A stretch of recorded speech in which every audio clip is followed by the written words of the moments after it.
Super spot ce soir à Saint-Joseph-Bay pour camper. Quoi demander de mieux comme endroit?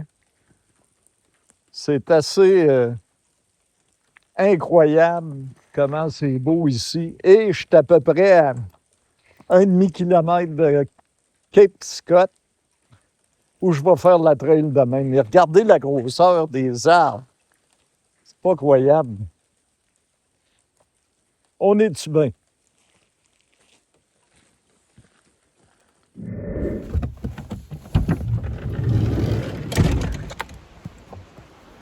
Hey! Bon matin tout le monde. Un peu couetté à matin. Ça prouve que les cheveux poussent. J'ai bien dormi, la rivière. Il y a eu une petite pluie cette nuit. Mais vers 1h du matin, ça l'a cogné sa vanne. Puis c'était pas du monde, là. C'était un animal, un raton laveur, un ours. Le camping est beau, il est intéressant. Est-ce que je reste ici une journée de plus ou je prends la route? Je ne le sais pas encore. Chose sûre, j'ai pas de réseau cellulaire. Je vais retourner à Port-Alice pour prendre mes messages, voir si tout est OK pour la journée. Puis après ça, je prends ma décision si je monte vers Port-Hardy ou si je reste une journée de plus à Port-Alice. On se met en route. C'est une place à arrêter, selon moi, super bien. Puis en plus, la température est agréable ce matin. Il fait 8 degrés. On est le 23 janvier. Le camion est juste là. On s'en va là. À peu près à 20 km depuis le début de la log road. Il y a ici, ça se trouve à être Spruce Bay Régional Activité Camp. Ça a l'air d'être un camp scout, si je comprends bien. Puis, c'est juste ça. Mais c'est très, très bien, là. Quand vous regardez, là, la vue, là, puis tout, là, c'est vraiment bien. Puis juste ici, excusez, je suis avec mon iPhone, fait que ça brasse un peu. Juste ici, c'est un petit ruisseau.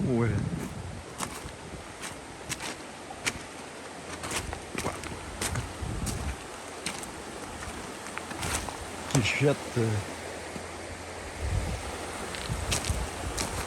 Il y a beaucoup d'eau de ce temps-ci. C'est vraiment bien. 20 km, puis t'es dans la grosse paix totale. Ouais, Port-Alice, c'est un tout petit village maintenant, mais ça a déjà été plus gros dans le temps que l'exploitation forestière. Il y a une usine encore, mais c'est beaucoup moins... excusez-moi, là, ils sont en train de domper à scrap. Ici, tu as une école, tu as une BC Liquor Store, tu as un café, tu as un CLSC, mais c'est tout petit, mais les paysages sont magnifiques, là. Puis, si vous regardez en arrière de moi, là, c'est le bord du lac Alice. Et pourquoi ça s'appelle Port-Alice? Parce qu'en l'honneur de la femme de Sir Wilfrid Laurier, le premier ministre, qui s'appelait Alice. Port-Alice, à cause qu'elle s'appelait Alice. Donc, il y a quelques activités. Je vous ai montré 2 parcs. En plus, il y a la fontaine éternelle, qui est une chute qui sort d'une caverne. J'y ai pas été un matin parce que c'est trop humide. Mais c'est à voir. Puis il y a une baie des loutres. Tu peux voir les loutres s'amuser, puis pêcher en même temps. On a l'impression qu'ils s'amusent, mais ils pêchent. Donc, ça va être tout pour Port-Alice. Mais c'est avec les parcs là, que je vous ai montrés là, plus tôt là, dans l'autre vidéo, ça vaut vraiment la peine de venir ici. J'ai oublié, il y a aussi le poste d'essence, comme vous voyez. Et comme vous voyez aussi ici, c'est fermé le dimanche. Et il y a une toute petite épicerie, donc tu peux te faire des provisions, puis gazer. Et c'est pas bon marché. Il explique ici à Marble River que les arbres marqués de bleu, c'est des arbres qui peuvent tomber. Et regardez-moi ça, comment c'est magané. Effectivement, je voudrais pas le recevoir par la tête, celui-là. J'ai regardé la météo, puis la meilleure journée pour m'essayer, parce que c'est pas certain que je vais réussir, de faire la trail de Cape Scott, c'est demain. Donc, c'est 65 km de route de gravel, là, pas de la belle route, là, de la route assez rough, là, pour se rendre à Cape Scott, ou prendre la trail, parce que c'est encore une bonne trail. Puis, c'est Winter Harbor, c'est Holberg, c'est des petits villages de rien. Pas de réseau, rien. Puis, demain, c'est juste 70% de pluie. Autrement, là, c'est de la pluie mur à mur pour les jours qui s'en viennent. Puis, l'autre affaire, c'est vers le 1er février, c'est du soleil et du beau temps à Tofino. Donc, je vais être vers le 1er à Tofino pour profiter vraiment de cet endroit unique. Donc, on va se mettre en route pour Cape Scott. Ouais. Un petit arrêt à Port-Hardy avant de prendre la route pour Cape Scott. Tiens, il y a un McDonald's qui a poussé ici depuis la dernière fois. Oui, j'arrête pour prendre de l'essence, diesel, tout, une petite épicerie encore de sûreté parce que Cape Scott, on peut être là un bout de temps, puis je prends pas de chance.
Ceux qui font le hike de Cape Scott sont supposés laisser le bottine ici sur cet arbre-là. Je trouve ça dégueulasse. Pour de vrai, là, j'ai toujours trouvé ça malpropre.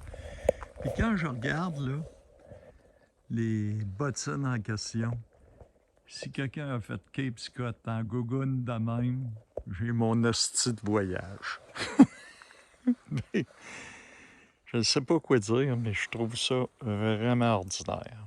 Hey, des bottes de ski. Des bottes de ski. Anyway. Les autres sont comme nous.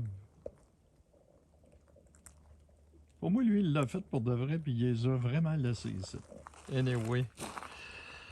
C'est pas trop ragoûtant. Mais il fallait quand même que je vous montre ça. Hey, pis il y en a qui ont grimpé pour aller jusque clouer ça en haut de même. Pas croyable.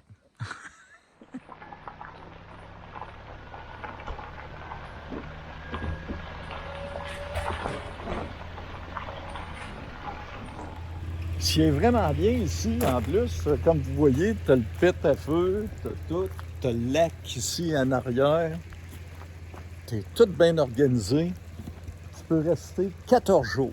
Tu as le droit à 14 jours consécutifs. Mais ensuite, demandez-moi pas combien de jours qu'il faut éviter, mais 14 jours, t'en as ton tas, là, si t'as fait 14 jours ici, tu changes de place, il y en a plein des beaux endroits de même.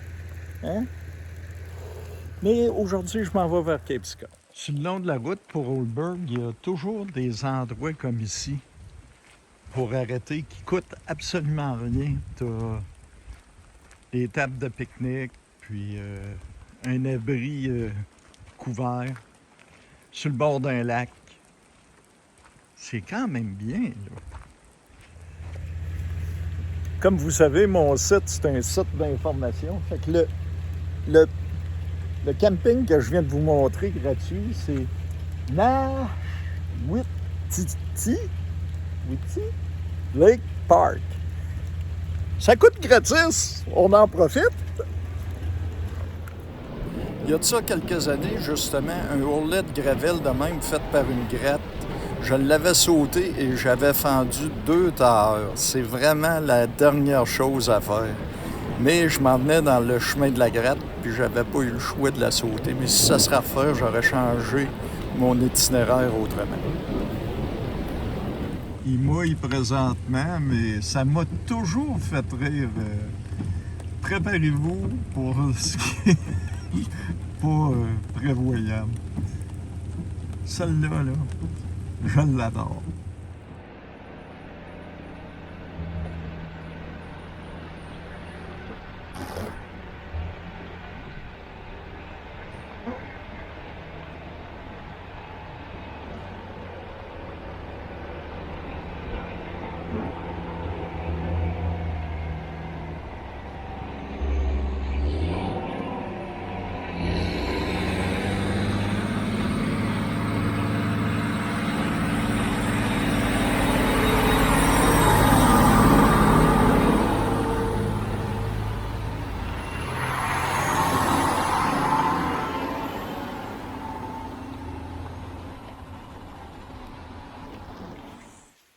Bon, ben, je suis rendu à Cape Scott. Je vais coucher ici à soir. Je suis en train de me faire un pot de café avec mon thermos pour demain matin.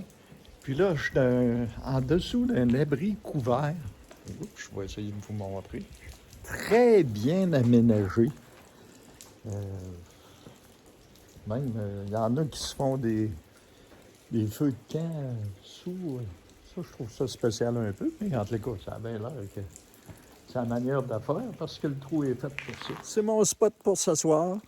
Feu de camp là, table de pique-nique, service juste là en avant. Et ça, c'est même pas 1 kilomètre de Cape Scott. C'est un embranchement que tu prends. Puis ça s'appelle San Joseph Bay. Regardez la grosseur des arbres encore. Et une fois de plus, je suis tout seul. Et ça coûte gratis.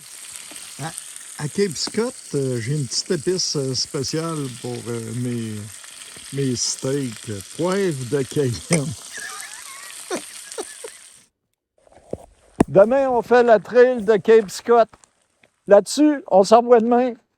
Ciao, bye!